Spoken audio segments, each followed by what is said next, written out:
Hey guys! Welcome back to my channel. So for today's video, i-share ko sa inyo yung mga favorite skincare ko na nabili ko sa Watsons or mabibili nyo sa Watsons. So if you wanna know kung ano yung mga skincare products na yun, then just keep on watching.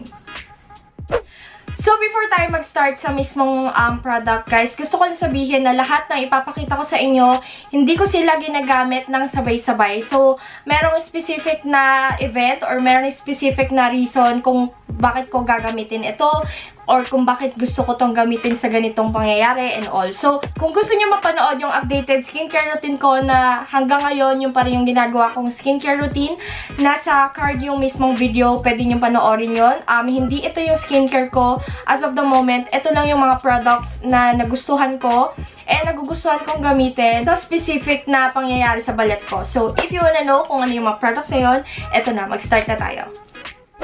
So, mag-start tayo sa facial wash, guys. So, ito yung facial wash ko ngayon. Ayan, ito yung facial wash ko ngayon. Makikita nyo yun sa skincare routine ko. Again, nasa card yung video. Ayan, this is the Celetec Dermascience Hydration Facial Wash Natural Moisturizing Factor. So, ang nagustuhan ko dito, guys, sobrang namomoisturize niya talaga yung face ko.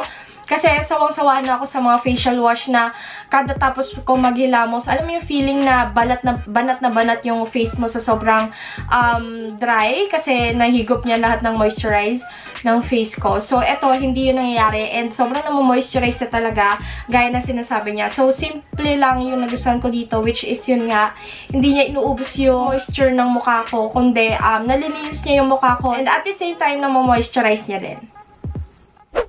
And then, yung next na facial wash na ipapakita ko sa inyo is the Pond's Clear Solution Antibacterial Plus Clarity Facial Scrub. Ito naman, guys, every other day ko siyang ginagamit before. So, as you can see, wala na siya.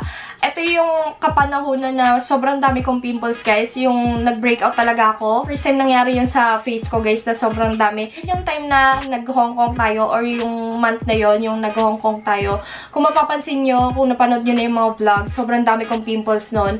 And sobrang tagal mawala ng mga pimple marks. So, ito yung ginagamit ko nung kapanahonan na yon na puro pimples yung mukha ko. Kasi, ayun yung maganda siya. And hindi ko to ginagamit everyday. Ginagamit ko to every night bago matulog. Every other day. Hindi everyday. Kasi, gaya nung sinasabi ko nung dun sa skincare video ko, kung hindi nyo pa napapanood, nasa card yung video or nasa card yung mismong video.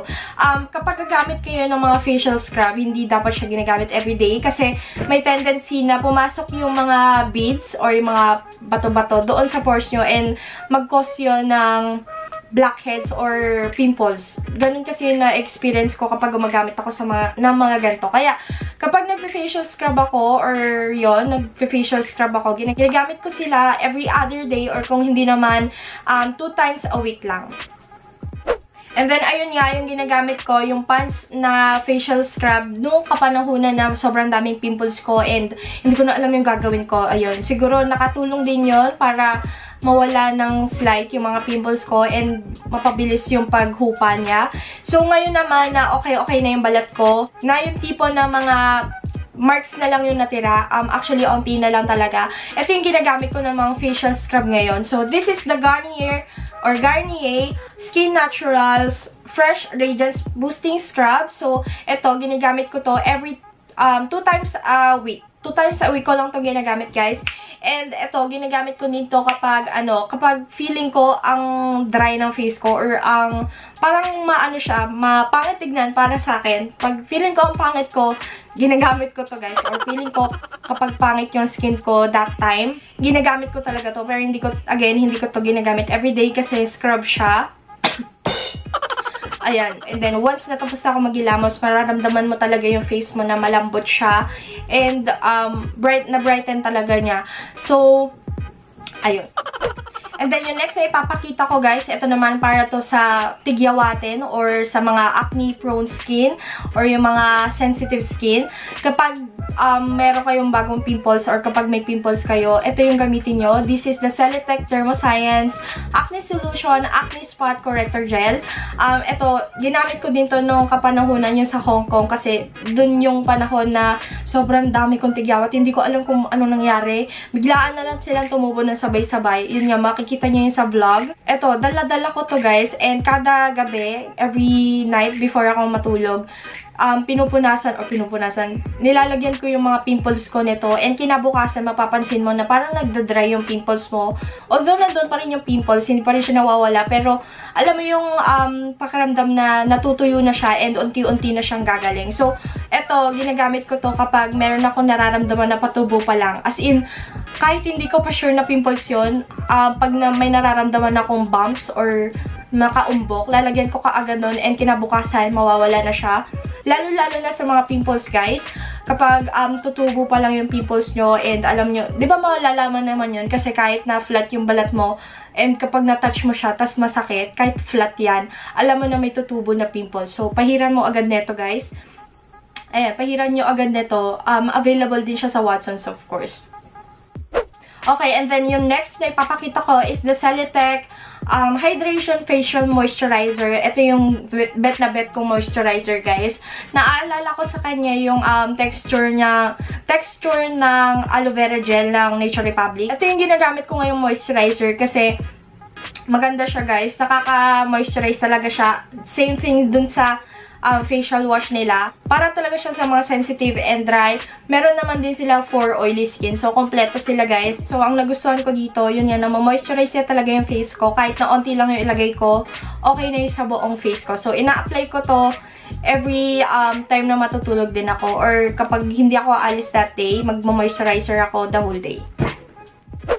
And then, yung next product na ipapakita ko, ito naman, ginagamit ko to kapag aalis ako ng bahay. So, this is the Nivea Sun Protect and Whitening Sun Protection Face Cream with SPF 50. So, ito yung ginagamit kong cream kapag, ayun nga, may outdoor activities kami or aalis kami sa bahay and alam kong may expose yung face ko sa sun. Syempre, guys, kailangan nyo talaga ng sunblock. Hindi lang dito sa body nyo, kundi sa mukha din. Lalo-lalo na kapag may ginagamot kayo mga pimple marks, guys. Kasi yun yung fact sa mga dahilan kung bakit sobrang tagal gumaling ng mga pimple marks. Yun yung hindi kayo nagsa-sunblock sa face nyo. Kasi kapag may pimple marks kayo and hindi kayo nag-sunblock and then lumabas kayo sa bahay, mas una yung iitim, yung ginagamot nyong pimple marks, mas magda-darken siya ng 2 times faster compared sa buong face mo. So, ang tendency, hindi siya gagaling or thing, mas lalo siyang iitim kung hindi kayo magsa-sunblock. So, ito yung ginagamit ko. Actually, dito sa akin, kay Ate Chato, sa pinsan ko.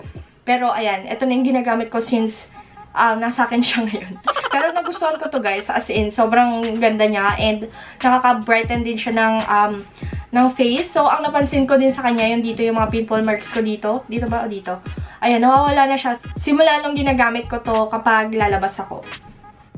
Moving on, guys, since pinag-uusapan na natin yung mga sunblock na yan. So, ang ginagamit kong sunblock sa katawan ko is the Black and White Intensive Whitening Sunblock with SPF 50. So, ito yung favorite gamitin ko na sunblock sa katawan ko. Actually, hindi ko to ginagawang sunblock.